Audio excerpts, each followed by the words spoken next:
Il existe un proverbe au pays de nos ancêtres, qui jette une pierre au marché frappera son propre père à la tête. Mais Lolo Hugo n'a pas jeté de pierre. Elle a jeté du poison. Regardez cette femme. Voyez la terreur dans ses yeux. Elle ne pleure pas parce que son beau-fils est mort. Elle pleure parce que le mauvais garçon gît mort sur le sol. À peine 30 minutes auparavant, elle avait préparé un repas avec un sourire. Elle avait marqué le plat de poison d'une petite marque, le destinant au garçon qu'elle haïssait. Assise, elle attendait, guettant la chute de son ennemi. Mais le destin a une façon bien à lui de renverser la situation en un clin d'œil. Voici l'histoire tragique et terrifiante d'un cœur pervers qui a creusé la tombe de sa propre chair et de son propre sang. Bienvenue sur Conte Dada. Rejoignez notre communauté en vous abonnant. Votre soutien nous permet de publier davantage d'histoires. Dans le riche village d'Abama, le chef Odumegwu était un homme de grande stature et de grande valeur. Il possédait une fortune colossale et un titre qui imposait le respect. Mais au sein de sa maison, une guerre silencieuse faisait rage. Le chef avait 2 fils de 2 femmes différentes. L'aîné, Obinna, avait perdu sa mère alors qu'il n'était qu'un bébé, laissant derrière lui des yeux emplis de chagrin et un cœur d'or. Obinna était l'héritier, travailleur, respectueux, le portrait craché de son père. Le second, Emeka, était le fils de sa femme actuelle, Lolo Hugo. Emeka n'était pas méchant, c'était un enfant. Il aimait jouer, il aimait manger et il adorait son grand frère Obinna. Mais Lolo Hugo ne partageait pas cet amour. Rongée par une jalousie et une haine profonde, elle ne voyait pas un enfant à chaque fois qu'elle voyait Obinna. Elle y voyait un obstacle. Elle voyait le garçon qui hériterait de la fortune du chef, laissant son propre fils, Emeka, dans le dénuement. Elle haïssait Obinna, non pas parce qu'il était mauvais, mais simplement parce qu'il respirait et était en vie. Le vent du malheur se leva la nuit de la fête de l'Igname nouvelle. Le chef Odumegwu réunit sa maisonnée. Sa santé déclinait et il sentait la mort l'envahir. Il voulait régler les affaires de sa famille avant de rejoindre ses ancêtres. « Mais Jean, dit le chef d'une voix tremblante mais ferme, je ne serai pas là éternellement. Quand je ne serai plus là, mon fils aîné, Obinna, prendra la tête de cette famille. Il gérera les terres, les granges et le titre. Emeka, tu serviras ton frère, et il prendra soin de toi. La tradition veut que l'aîné soit le chef. C'était la loi. Mais pour Lolo Hugo, c'était une déclaration de guerre. Cette nuit-là, le sommeil la fuyait. Elle tournait en rond dans sa chambre comme une panthère en cage. « Le servir, murmura-t-elle aux ombres. Mon fils servira sera, le fils d'une morte? Dieu m'en préserve. Jamais de la vie. » La graine du mal qui couvait dans son cœur depuis des années finit par éclater. Elle décida que si la tradition se dressait sur son chemin, elle l'enterrerait. Et pour enterrer la tradition, il lui fallait enterrer Obinna. 2 jours plus tard, alors que le chef était absent, en réunion dans le village voisin, Lolo Hugo serra son pagne et pénétra dans la forêt interdite. Elle n'y allait pas cueillir des herbes pour la soupe. Elle allait voir Baba Daik, le guérisseur traditionnel que même les esprits craignaient. « Je veux quelque chose qui ne laisse aucune trace, » dit-elle au vieil homme en déposant un sac de pièces d'or sur sa natte. Quelque chose qui ressemble au sommeil, mais qui est en réalité la mort. Le guérisseur la regarda avec des yeux marqués par les ténèbres. Il lui tendit une petite substance enveloppée dans une feuille de bananier. « Cette poudre, dit-il calmement, c'est l'alarme de la veuve. Une simple pincée dans la soupe, et un éléphant s'effondrera. Mais prends garde, femme. La mort est un boomerang. Lance-le avec précaution, sinon il te retombera dessus. » Lolo Hugo n'écouta pas l'avertissement. Seule la chanson de la victoire résonnait dans sa tête. Elle rentra chez elle, la mort dans sa poche, ourdissant le crime parfait. Le lendemain était samedi. Les domestiques seraient au marché. Le chef se reposerait. C'était le moment idéal pour un tragique accident. Le samedi arriva enfin, sous un ciel d'un bleu éclatant, ignorant tout de l'obscurité qui se tramait dans la cuisine du chef. Lolo Hugo prépara le plat préféré d'Obina, une soupe d'aigusi à l'igname pilé. L'arôme embaumait la cour, un mélange d'épices et de poissons séchés. Mais sous ce parfum d'épices se cachait l'odeur de la trahison. Lolo Hugo versa la soupe dans 2 bols en terre cuite. Ils étaient identiques. Pour être sûre de ne pas se tromper, elle prit un couteau et fit une petite entaille nette sur le bord d'un des bols. Le bol ébréché est pour Obina, murmura-t-elle. Le bol lisse est pour mon Emeka. D'une main tremblante, Lolo Hugo ouvrit la feuille de bananier. Elle versa la poudre noire dans le bol brisé et la mélangea. La soupe se mêla au poison.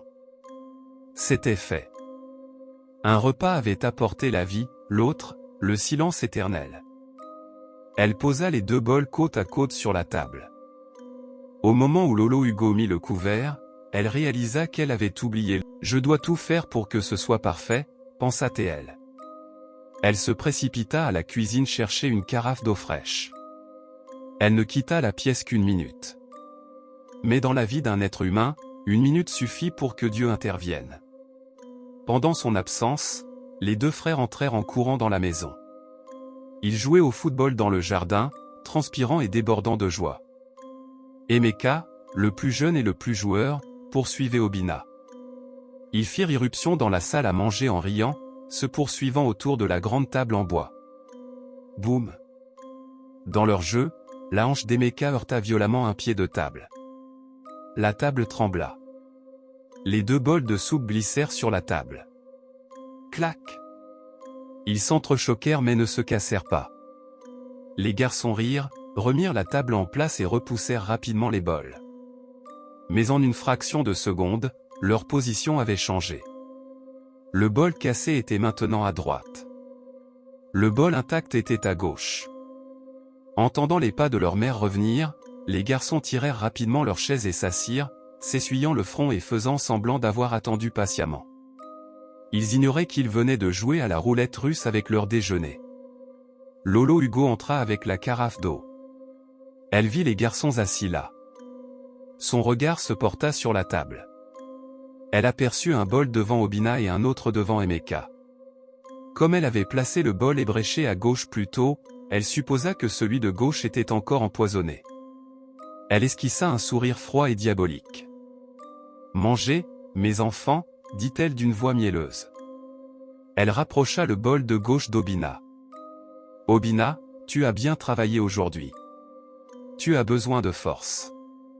Finis tout. »« Merci, maman, » dit Obina. Le pauvre garçon ignorait qu'il remerciait son bourreau. Il trempa sa main dans l'igname pilé, en fit une boule et la plongea dans la soupe. Lolo Hugo retint le souffle. Son cœur battait la chamade. Elle suivit du regard la soupe du bol jusqu'à sa bouche. Il avala. Lolo Hugo attendit qu'il tousse. Elle s'attendait à ce qu'il s'effondre. Mais Obina se contenta de mâcher, d'avaler et de prendre un autre fufu. « C'est délicieux, » dit-il. Pendant ce temps, à côté de lui, Emeka mangeait avec appétit. Affamé après le match de football, il engloutissait de grosses louches de soupe. 3 minutes passèrent. Obina mangeait toujours. Il avait l'air en pleine forme. Il paraissait fort. Lolo Hugo commença à transpirer. Le guérisseur l'avait-il escroqué? Le poison était-il faible? Pourquoi ne mourait-il pas? Ses yeux se plissèrent, perplexes. Et puis, un bruit se fit entendre. Une toux sèche et humide. « Burke » s'écria Lolo Hugo. Elle sourit, pensant que ça y était enfin. Mais soudain, son sang se glaça. La toux ne venait pas de la gauche. Elle venait de la droite. Elle tourna lentement la tête. Emeka laissa tomber sa boule de fufu. Ses mains se portèrent à sa gorge. Ses yeux sortirent de leurs orbites. « Maman » hurla-t-il de douleur. « Ma poitrine. »« Emeka » murmura-t-elle. Le garçon tomba de sa chaise et s'écrasa sur le sol. Son corps se mit à trembler violemment. De l'écume blanche lui montait aux commissures des lèvres. Le poison n'était pas faible. Il était puissant. Il agissait instantanément. Lolo Hugo poussa un cri si strident qu'il brisa les vitres. Elle se jeta sur son fils. Emeka. Emeka. Crache ça. Elle leva les yeux vers la table, paniquée. Son regard se fixa sur le bol où Emeka avait mangé. Et là, la fixant comme un œil démoniaque, se trouvait la petite coupure sur le côté de l'assiette. La réalisation la frappa de plein fouet. Les garçons avaient dû déplacer les assiettes pendant son absence. Son piège s'était attaqué à la mauvaise cible. Non, hurla-t-elle. Pas toi. Ce n'était pas pour toi. C'était pour lui. Elle pointa un doigt tremblant vers Obina, qui se tenait là, terrifié et désemparé. Le tumulte fit accourir le chef Odumegwu hors de ses appartements. Il fit irruption dans la pièce et découvrit une scène d'horreur. Sa femme hurlait, son plus jeune fils écumait de rage et son aîné était figé par le choc. Que s'est-il passé, rugit le chef. Qu'a-t-il mangé? Dans sa panique, Lolo Hugo oublia sa mauvaise volonté. Elle oublia son plan. Elle voulait seulement sauver son fils. Il a mangé le poison, hurla-t-elle. Apportez de l'huile rouge. Appelez le médecin. Il a mangé le poison des larmes de veuve. Il était dans le bol cassé. Je l'avais marqué pour Obina, mais Emeka l'a bu. Oh, mon Dieu! Les gens de mon village m'ont tué. Le chef se figea. Les mots restèrent comme de la fumée dans l'air. Je l'avais marqué pour Obina. Il regarda sa femme. Il ne voyait plus une mère en deuil, il voyait un monstre. Mais il n'y avait pas de temps pour juger.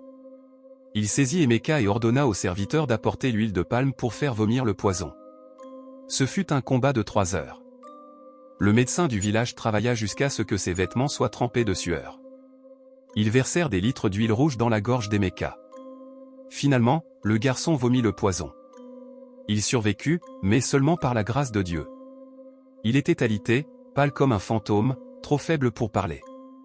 Mais pour Lolo Hugo, il n'y eut aucune pitié. Le chef Odumegwu la traîna au centre de l'enceinte. Il convoqua les anciens. Il convoqua les villageois. Il la força à répéter ses aveux devant les dieux et les hommes. Je voulais que mon fils devienne chef, sanglota-t-elle. Je ne voulais pas qu'il meure. Le chef la regarda de pierre. Tu as creusé une tombe pour un garçon innocent, dit-il, et tu y as jeté ton propre fils. Tu es une vipère, et cette maison n'a pas de place pour les vipères. Cette nuit-là, Lolo Hugo fut contrainte de faire le tour du village en confessant son crime, puis elle fut bannie. On la jeta hors de l'enceinte, sans rien d'autre que les vêtements qu'elle portait. Elle appela Emeka à l'aide, mais Emeka tourna le visage vers le mur. Il savait ce qu'elle avait fait.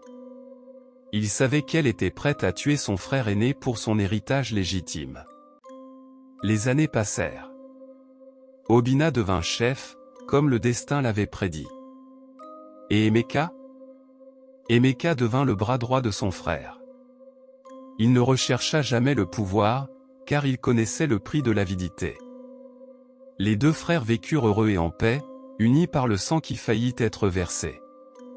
Quant à la méchante belle-mère, les voyageurs racontent qu'on la voit parfois errer dans la forêt, folle, marmonnant, rangeant des pierres dans 2 bols, essayant de se souvenir lequel est cassé. Mes amis, souvenez-vous de ceci, le vent que vous soufflez pour éteindre la bougie d'autrui pourrait être le même qui embrasera votre propre maison. Prenez garde à ce que vous mijotez dans le foyer de votre cœur. Pensez-vous que Lolo Hugo mérite le pardon ou qu'elle doit assumer les conséquences de ses actes? Faites-nous part de votre avis dans les commentaires. Merci d'avoir regardé et n'oubliez pas de vous abonner. À bientôt.